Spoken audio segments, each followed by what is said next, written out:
नमो नमः।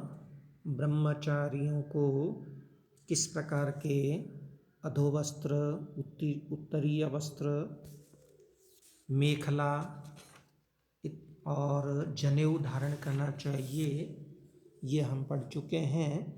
अब इनके दंड का वर्णन किया गया है। इनके पास किस तरह की लकड़ी होनी चाहिए, किस तरह का डंडा होना चाहिए, उस दंड का वर्णन यहाँ किया गया है।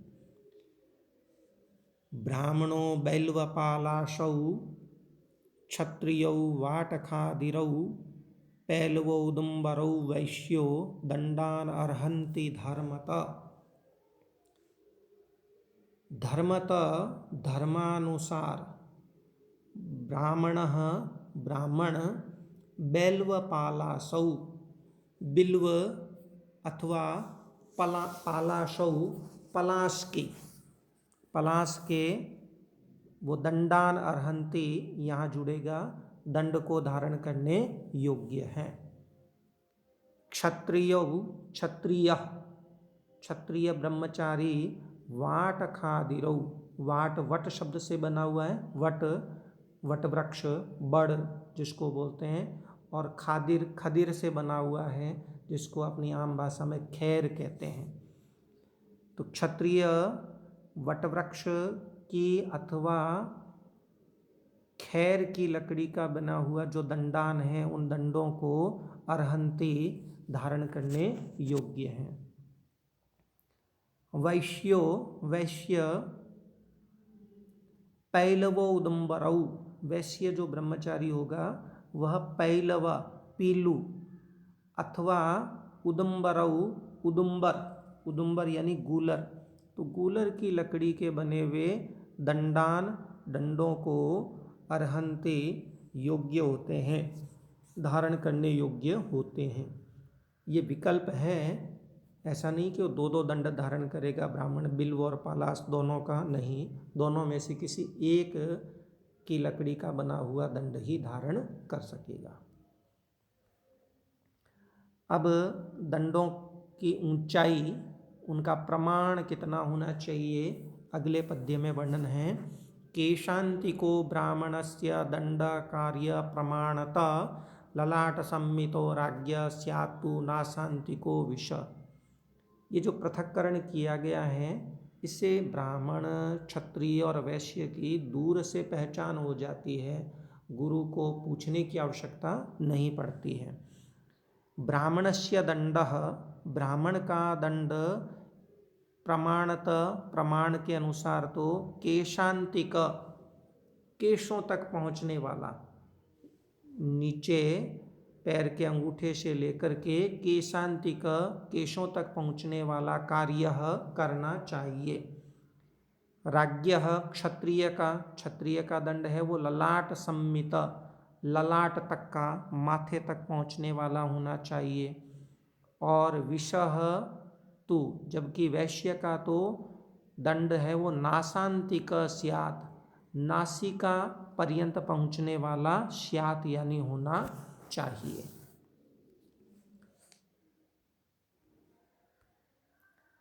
और जो भी दंड धारण किए जाए उनकी एक सामान्य विशेषता यहाँ बता रहे हैं, वो कैसे होने चाहिए। ऋजवस्ते तु सर्वे स्युरव्रणा सौम्य दर्शनाः अनुद्वेगकरा नृणां सत्वचो अनग्निदूषिताः। ते सर्वे, वे सभी दंड ऋजवः, ऋजु होने चाहिए, सीधे होने चाहिए, स्यु का मतलब है होने चाहिए। अव्रणाः, व्रण रहित, गांठ रहित होने चाहिए। सौम्य दर्शनाः, सौम्य दर्शन वाले यानी देखने में सुंदर होने चाहिए। नृणाम अनुद्वेगकरा, मनुष्यों को उद्वेग उत्पन्न न करने वाले, भय उत्पन्न न करने वाले होने चाहिए। अनग्निदूषिताः, अग्नि दोष से युक्त नहीं होने चाहिए, यानी अग्नि में जले हुए नहीं होने चाहिए। और सत्वच, और त्वचा सहित यानी छाल युक्त स्यूह होने चाहिए। अब आगे बता रहे हैं भिक्षाचरण के बारे में। प्रतिगृह्य ईप्सितं दंडम उपस्थाय च भास्करम प्रदक्षिणम परित्याग्निम चरेद भैक्षम यथा विधि।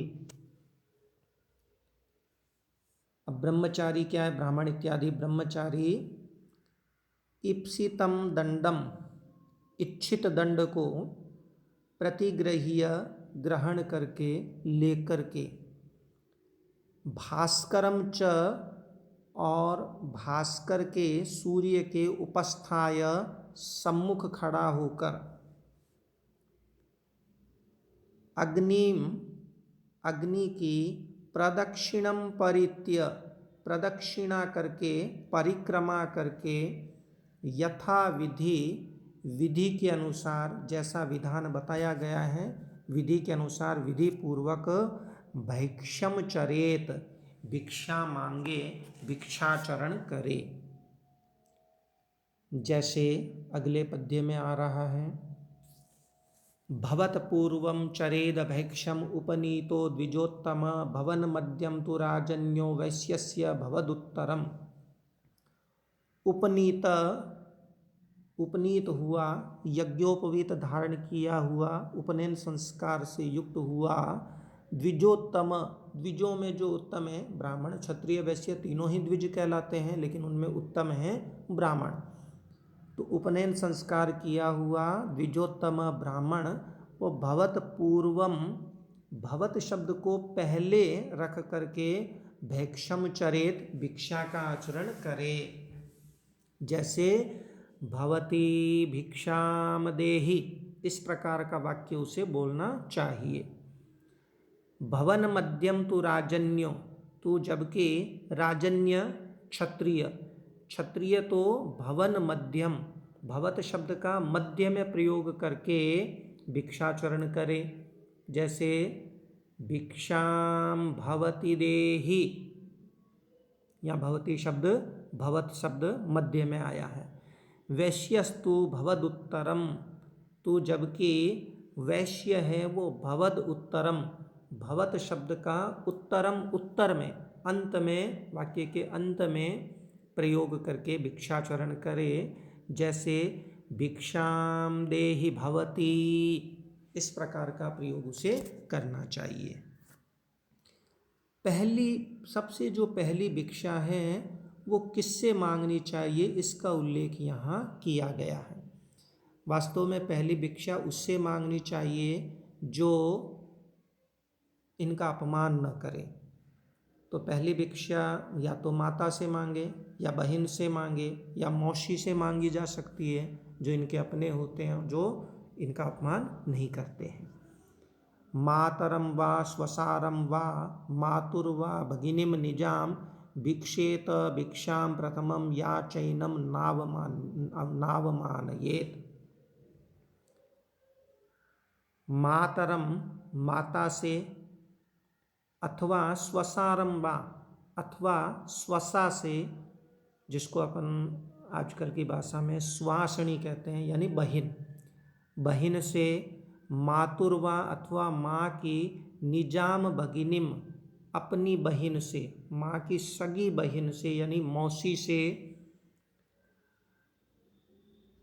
प्रथमम, पहली, भिक्षाम भिक्षेत, भिक्षा, भिक्षेत, याचना करनी चाहिए, मांगना चाहिए। या च, और जो, एनम, इसको, इस ब्रह्मचारी को, न अवमानयेत, अपमानित न करे, कि नहीं है, इस तरह कह करके अपमानित न करे। अस्तु, आगे भिक्षाचरण करने के बाद जो भिक्षान्न लाया जाता है उसे गुरु के सम्मुख किस प्रकार प्रस्तुत करना चाहिए, किस प्रकार उसका भक्षण करना चाहिए, किस प्रकार उसे खाना चाहिए, इससे संबंधित नियम आगे पढ़ेंगे। तब तक के लिए आप सभी का धन्यवाद। पुनर्मिलामः। नमो नमः।